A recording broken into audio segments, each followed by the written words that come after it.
राधा स्वामी।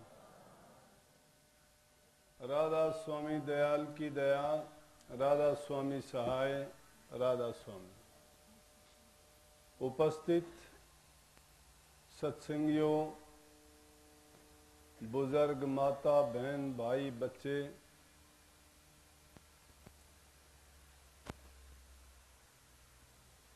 आप सबको पता है कि इस रोडगाम की पावन भूमि पर इस आश्रम के निर्माण के बाद में आज पहला सत्संग का आयोजन है।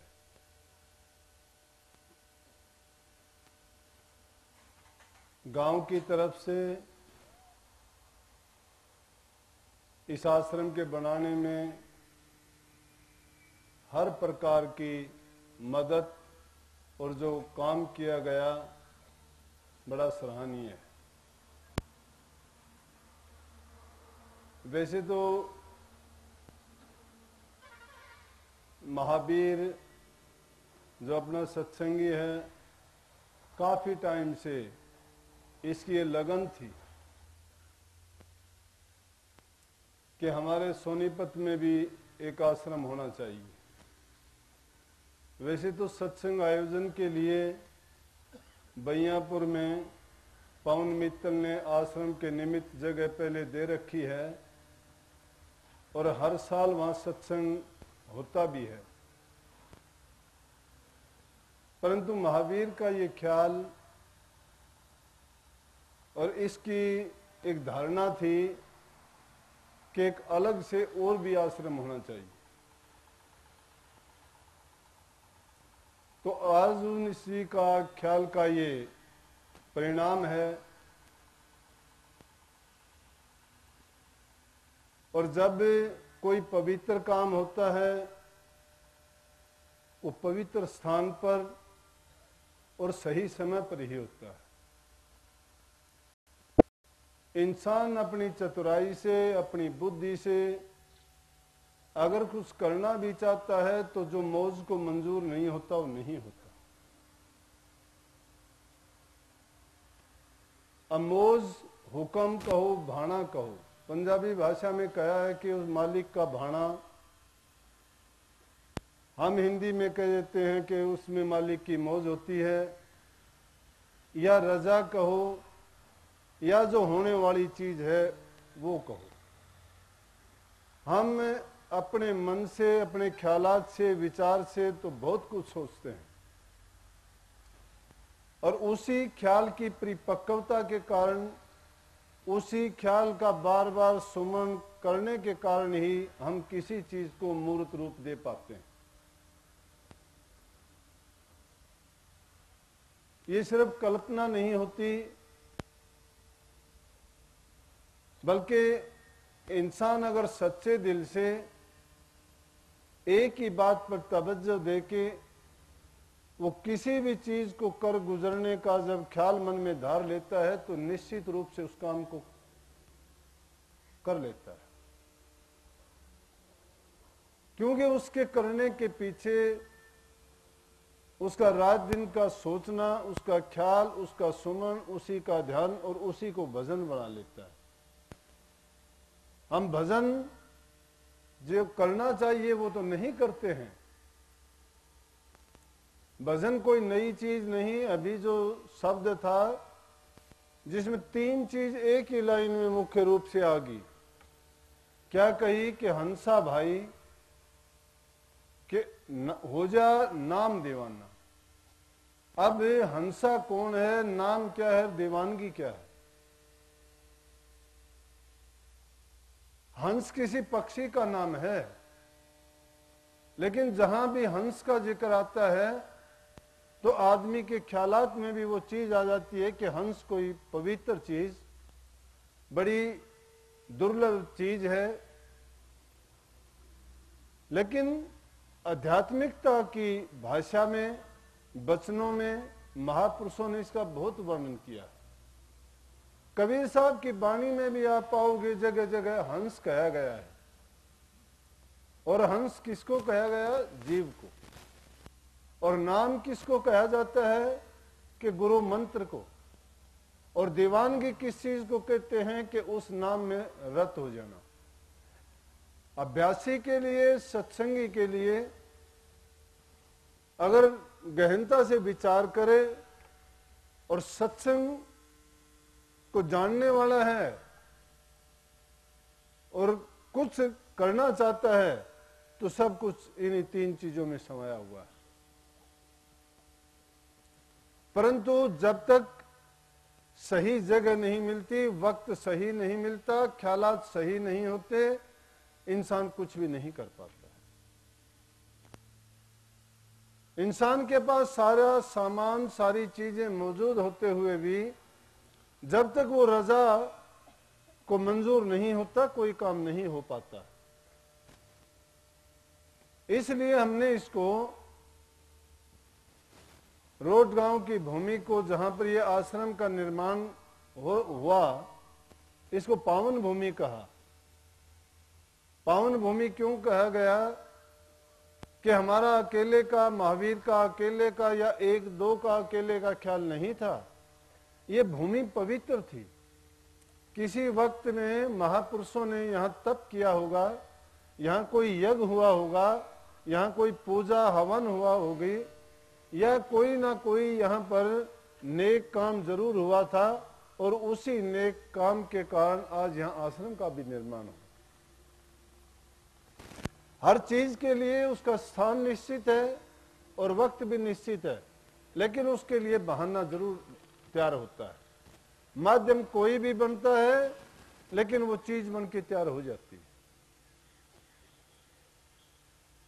एक ऐसी भूमि होती है, पहले भी इस बात के जिक्र आए हैं, पहले भी मैंने सत्संगों में वर्णन किया होगा कि इतिहास को उठा के देखें तो या तो जिक्र आएगा कि पलासी में 3 युद्ध हुए, कर्नाटक में बहुत युद्ध हुए, 3 हुए 4 हुए, यहां अपने कुरुक्षेत्र में ऐसा बड़ा युद्ध हुआ कि बात भूल जाओ। पानीपत के मैदान में 3 ऐसी लड़ाइयां लड़ी गई जो निर्णायक युद्ध हुए, एक राजा को हरा के दूसरे का ही राज उसमें कायम हो गया। तो लड़ाइयों में, युद्धों में हमेशा नरसंहार होता है। कितनी मानव जाति को कष्ट झेलने पड़ते हैं, कितना वहां जीवों की हत्या की जाती है। इच्छा से नहीं मरते बल्कि बलपूर्वक मारे जाते हैं। दोष उसमें किसका है? ये लड़ाई के लिए और कोई जगह भी हो सकती थी, लेकिन यही स्थान क्यों निश्चित थे? क्योंकि ये भूमि इसी प्रकार की थी। जब वो भूमि ऐसी थी, उन्हीं जगहों पर आके ये काम होता था। लेकिन अगर कोई जगह अशुभ होती है, कोई जगह बुरी होती है, उस पर तुम नेक काम करना शुरू कर दोगे, उसकी बुराई, उसके दुर्गुण और उसके जो बुरे परमाणु हैं वहां से खत्म हो जाएंगे। आपने देखा होगा जगह जगह सड़कों पे कोई दुर्घटना हो जाती है। ये आम बात बता रहा हूं मैं आपको, मैं बड़ा ख्याल करता हूं इन चीजों का, कि हम देखते हैं सड़क पे कोई ना मंदिर होता है, ना मस्जिद होती है, ना कोई दरगाह होती है, लेकिन अचानक कोई दुर्घटना होती है, कोई बस का एक्सीडेंट होता है, कोई मोटरसाइकिल पर मारा जाता है। 1-2 एक्सीडेंट होने में वहां अगर कोई मारा जाता है, 1-2 भी, तो उसके बाद क्या कर देते हैं, या तो छोटा सा कोई मंडी बना देते हैं, वहां पे ईंट डाल के उनकी यादगार के लिए कोई न कोई चीज बना के और उसको लोग उस भूमि को पूजना शुरू कर देते हैं। और ये देखते हैं कि उसके बाद वहां दुर्घटना नहीं होती। क्यों नहीं होती? कि बात तो बड़ी साधारण सी है, लेकिन हम उसको एक देवभूमि मान के मत्था टेकना शुरू कर देते हैं। और बात क्या है? बात वो मान्यता की है। जब इंसान के मन में कोई भी मान्यता, कोई भी धारणा, कोई भी ख्याल जब इतना मजबूत हो जाता है, तो मन चंगा तो कठौती में गंगा, पत्थर को भी परमात्मा समझ लेता है। और ख्याल करते करते वो पत्थर नहीं, वो परमात्मा बन भी जाता है। संत मत कहता क्या है? संत मत यही तो कहता है कि तुम्हारे ख्याल की परिपक्वता को ताकत दो, अपने मन के विचारों का जो बिखराव है उसको सत्य में जोड़ दो। लेकिन हम नहीं जोड़ते। सत्य में अगर जोड़ दें तो उसी समय उसी अवस्था में हमें परमात्मा क्या उसी रूप को जान जाएंगे, पहचान जाएंगे। और परमात्मा कोई स्थूल रूप में आके प्रकट नहीं होता। जो कहानी, जो किस्से, बातें बताई गई कि उसको परमात्मा ने दर्शन दिए, उसके परमात्मा ने आके काम कर दिए, परमात्मा ने कोई इंसान का रूप धार के काम नहीं किए, अलग अलग रूप में किए। अगर कबीर साहब ने यज्ञ का नाम लेके लोगों ने बदनाम करने की कोशिश की और अब उसको कहते हैं कि परमात्मा वहां पे आके और उसने यज्ञ पूरी कर दी कि वहां अन्न धन के भंडार लगा दिए, जो भी रसोई तैयार करनी थी उसके लिए जिस चीज की आवश्यकता थी वहां परमात्मा ने आके पूरा किया। या हम कहते हैं कि नरसिंह जी के लिए उस परमात्मा ने सोना बरसा दिया। ना तो परमात्मा सोना बरसाया और ना ही वहां पर उन्होंने यज्ञ में पहुंचे। लेकिन बात क्या थी, बड़ी अतिशोक्ति से उन बातों को हमने बड़ा चढ़ा के पेश किया है कि जब किसी पर, किसी भगत पर, किसी नेक इंसान पर कोई विपदा, कोई आपत्ति या कोई दुराचारी आदमी उसको बदनाम करने का प्रयास करता है तो कोई नेक इंसान उसकी मदद के लिए भी आ जाता है। कबीर साहब की यज्ञ पूरे करने के लिए केशव बंजारा आ गया, परमात्मा का ही रूप तो बन के आ गया। वो परमात्मा किसी का काज अगर संवारता है तो वो उस परमात्मा रूप होके ही संवारता है। और परमात्मा का अपना कोई रूप होता तो उसको एक जगह बांध के भी रख सकते थे हम। वो मंदिर, मस्जिद, गुरुद्वारे का किसी का गुलाम नहीं है। वो कण कण में, रोम रोम में रसने वाले को ही परमात्मा का रूप कहा गया। तो बात मैंने कही थी कि वहां पहले तो कुछ भी नहीं होता, चंद दिनों में देखते हैं वह मंदिर का निर्माण हो जाता है। वहां देखोगे लोग नीला काला कपड़ा भी चढ़ाना शुरू कर देते, दूर तक कपड़े ही कपड़े, अंबार लग जाता है। फिर कुछ दिन में देखते हो कि लोग वहां पर प्रसाद चढ़ाना शुरू कर देते हैं, चढ़ावा पूजा करना। और फिर कोई ऐसा मौका भी आता है कि उसको पूजना शुरू कर देते हैं उस भूमि का। तो उसके जो बुराइयां हैं, उसके दुर्गुण हैं, वो दूर गए और वो एक पावन भूमि बन गई। वो कैसे बनी कि हमारे ख्यालात के कारण बनी। जब हम बाद में उस जगह से गुजरते हैं तो उसमें वो कोई दुर्घटना होनी भी बंद होगी। पहले तो बहुत होती थी लेकिन अब नहीं होती।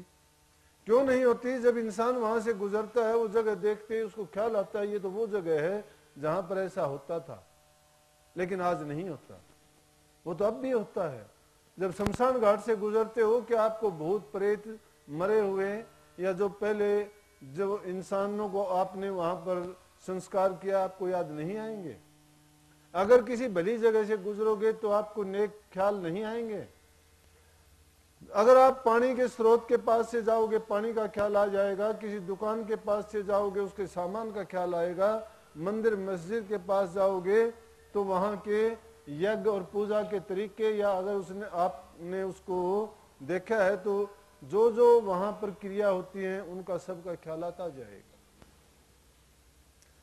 अब ये बात है, यही नाम के बारे में है। नाम है क्या चीज कि नाम को लेके नाम का चिंतन मनन और निध्यासन आपने शुरू कर दिया, उसकी दीवानगी इतनी हो जाए आपके कि नाम में, आप में और नामी में कोई अंतर ना रहे।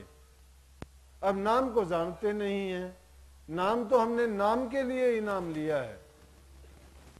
अगर हम नाम लेते अपना कल्याण करने के लिए, अपना काज करवाने के लिए या अपनी मुक्ति के लिए उस नाम को लेते तो नाम मुक्ति का दाता ही बन जाता। लेकिन हमने नाम अपनी मुक्ति के लिए नहीं लिया, हम तो उससे और ही जुक्ति भिड़ाते हैं संसार के पदार्थों के लिए, पदों के लिए, नौकरी के लिए, बीमारी दूर करने के लिए इन चीजों को याद करते हैं।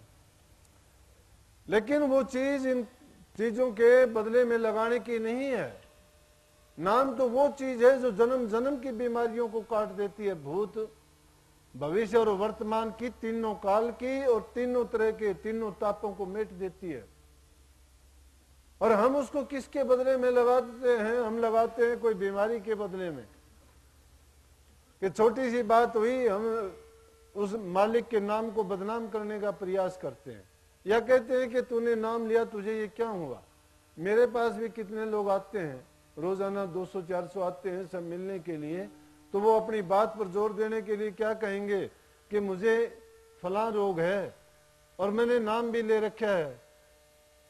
नाम लेने का मतलब नाम का दावा इसलिए पेश करते हैं कि मेरा इलाज कर, तुझे करना पड़ेगा, तू ही मेरा डॉक्टर है। मैं डॉक्टरों को मैं कहता हूँ बीमारी लगी है, शरीर का रोग है, डॉक्टर से दिखा कि तेरे से बड़ा डॉक्टर हम नहीं मानते। मैं मेरी बात तो मानते ही नहीं है, मुझे डॉक्टर कहां से मानोगे? जो मेरी बात को नहीं मानता मुझे डॉक्टर कैसे मान लेगा? मुझे मेरी बात मनवाने में, मेरी पूजा करवाने में, मुझे बड़ा बनने में इतना भी सरोकार नहीं है। मैं नहीं चाहता, मैं तो एक साधारण इंसान की तरह से रहना चाहता हूं। क्यों? जब तक आदमी में सादगी है, जब वो आम लोगों से मिलता जुलता है तो ज्यादा बेहतर होता है। अगर समाज से ही हम अलग हो गए, उनमें शामिल नहीं रहे, तो उनके दुख दर्द को क्या समझेंगे? दुखी इंसान का दुख वही समझ सकता है जो उस दुख से गुजरा है, जो उस हालात में रहा है। लेकिन नाम इन चीजों के लिए नहीं है। हम तो नाम छोटी छोटी बातों के लिए एक उसी टाइम नाम को सामने ला के रख देते हैं कि मैंने नाम ले रखा, फिर ये मेरे साथ ऐसा क्यों होता है? जो होता है वो अभी जो कहा गया था कि जो होने वाली चीज है वो होगी, क्योंकि वो प्रारब्ध का खेल है, प्रारब्ध का कर्म है। हम जो करके आए हैं हमारे जिम्मे वो कर्ज है और कर्ज हमें वो अदा करना है। लेकिन आज जो कर्ज चढ़ा रहे हैं वो और नया जोड़ते जा रहे हैं उसमें। इसलिए कही गई ने कि जो ये 5 ठग लगे हुए हैं, 5 ठग कहो, चोर कहो, विकार कहो, यही इस जीव के पीछे पड़े रहते हैं और इनको आज ढिंडोरा पीटते पीटते सभी धर्म और सभी धर्मात्मा और सभी धर्मों के आचार्य इन्हीं का ढिंडोरा पीटते पीटते चले जाते हैं, पीटते रहते हैं। उन्हीं का देखा देखी हम भी पीटते हैं कि काम से बचो, क्रोध से बचो, लोभ से बचो, मोह से बचो। निश्चित रूप से इन चीजों से बचना चाहिए, बचने का तरीका भी बताते हैं, लेकिन हम बचने का प्रयास नहीं करते। बचने का प्रयास क्यों नहीं करते? इसलिए नहीं करते कि गुरु जो बात कहता है उस बात के हम नजदीक भी नहीं जाते। अगर वो उस बात को सुन भी लिया तो अनसुनी कर देते हैं, उसको आजमाना नहीं चाहते। मैं कहता हूं कि संतों की बात तो इतनी प्रमाणिक है, अगर उस बात को आप लेके और तसल्ली से जैसा कहते हैं वैसे आजमा के देखोगे तो आपका जीवन बदल जाएगा और इसी जीवन में आप ये महसूस भी कर लेंगे और पा भी लेंगे कि निश्चित रूप से जो बताई गई है वो तो बताई कुछ भी नहीं गई, क्योंकि नाम की उपमा जबान से नहीं की जा सकती।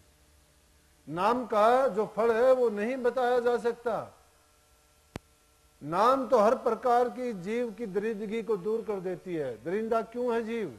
एक तरह से नहीं है, ये कर्म का मारा हुआ है। कर्म एक जन्म का नहीं है, जन्म जन्मांतर का है। वो भी एक प्रकार का नहीं, वो भी 3 प्रकार का है। शरीर से हम दुखी हैं, मन से हम दुखी हैं, आत्मिक रूप से हम दुखी हैं। मन के हम गुलाम, शरीर के हम गुलाम, आत्मा के गुलाम तो होना चाहते ही नहीं है। शरीर के गुलाम क्यों हैं कि शरीर के लिए सारे कार्य करते हैं हम। मन के गुलाम क्यों हैं कि मन के कहे में सब हम काम करते जाते हैं, लेकिन आत्मा के कहे का काम एक भी नहीं करते। आत्मा के लिए काम है और आत्मा की जो खुराक है वो नाम की कमाई है। लेकिन बात चली थी किसकी?